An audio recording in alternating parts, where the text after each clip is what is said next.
Hello students, class 5। তো দেখো, তোমাদের এই বইটা দেখতে পাচ্ছ, নবগণিত। রাইটার হচ্ছে কেশবচন্দ্র নাথ। এই বইটার ভিডিও করা আমি স্টার্ট করে দিয়েছি। তো আজকে তোমাদের ভিডিও হচ্ছে 144 নম্বর ভিডিও, অর্থাৎ প্রশ্নমালা 16 আর পেজ নাম্বার 72 পেজের গড় নির্ণয়। তো এই চ্যানেলে যদি তোমরা নতুন হও, এই চ্যানেলটাকে অবশ্যই সাবস্ক্রাইব করে রাখবে এবং পাশে থাকা ওয়াল নোটিফিকেশন অন করে রাখবে, যেন এর পরের ভিডিও আপলোড করার সাথে সাথে যেন তোমরা নোটিফিকেশন পেয়ে যাও। ঠিক আছে? তো আজকের গড় নির্ণয়ের 9 দাগ থেকে স্টার্ট করছি। তো এর আগের ভিডিওতে তোমরা অবশ্যই মানে 8 দাগ পর্যন্ত অবশ্যই দেখেছো।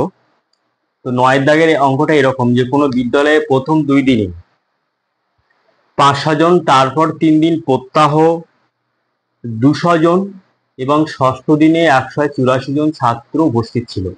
গড়ে প্রত্যাহ কতজন ছাত্র উপস্থিত ছিল? তাহলে এই অঙ্কটার সমাধান এভাবে করতে হবে। বিদ্যালয়টিতে বিদ্যালয়টিতে প্রথম 2 দিনে মোট 500 জন, প্রথম 2 দিনে মোট 500 জন ছাত্র উপস্থিত ছিল। তারপর বলছে প্রত্যাহ 3 দিন, তারপর 3 দিন প্রত্যাহ 200 জন। তাহলে বিদ্যালয়টিতে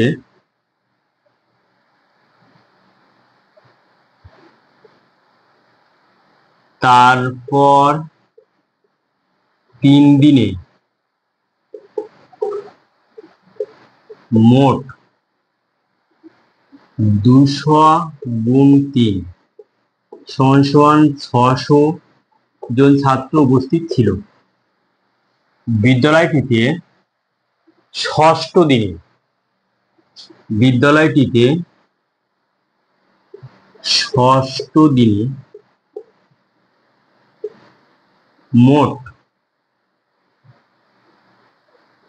মোট কতজন ছাত্র উপস্থিত ছিল? 184 জন।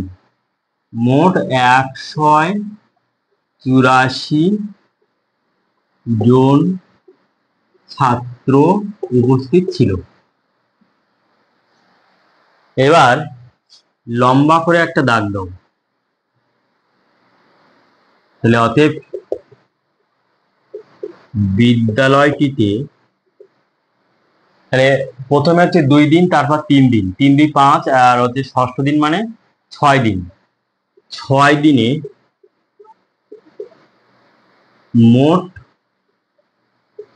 ছাত্র, অঙ্কটার মধ্যে শুধুমাত্র ছাত্রর কথা উল্লেখ করেছে, ছাত্রী এখানে উল্লেখ করে দেয়নি। তাহলে মোট ছাত্র উপস্থিত ছিল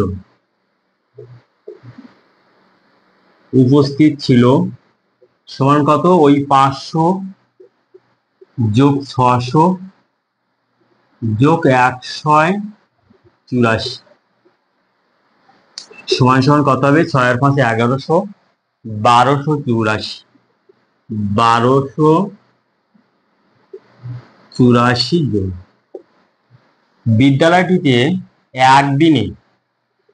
একদিনে বা প্রত্যাহ ছাত্র উপস্থিত ছিল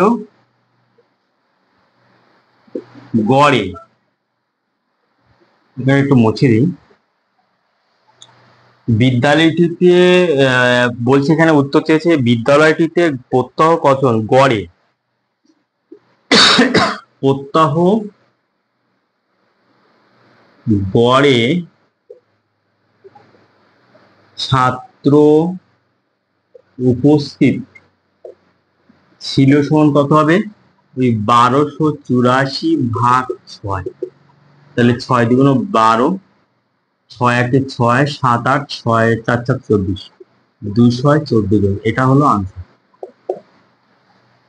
তাহলে অঙ্কটা সবাই আশা করি বুঝতে পারলে যে প্রথমে মোট টোটালটা আমাদের বার করে নিতে হবে।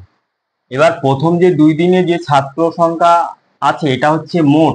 এখানে কিন্তু প্রত্যাহ কথাটা উল্লেখ নেই, কিন্তু তারপরে 3 দিনে প্রত্যাহ ওখানে দেওয়া আছে 200 জন করে ছাত্র উপস্থিত ছিল।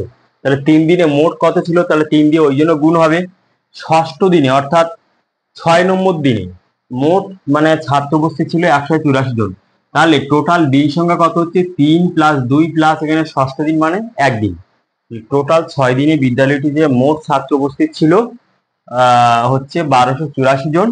তাহলে একদিনে বা প্রত্যহ গড়ে ছাত্র উপস্থিত ছিল কত, তাহলে 6 দিয়ে ভাগ করতে হবে, তাহলে 214 জন। এটা হলো আনসার। তাহলে অঙ্কটা আশা করি তোমরা সবাই অবশ্যই বুঝতে পারলে। এরপরে নেক্সট ম্যাথ দেখো। আজকের ভিডিও এই পর্যন্ত করছি, 144 নম্বর ভিডিও। 145 নম্বর ভিডিওতে তোমরা 10-এর দাগ পেয়ে যাবে। ঠিক আছে, তো আজকের ভিডিও এই পর্যন্ত।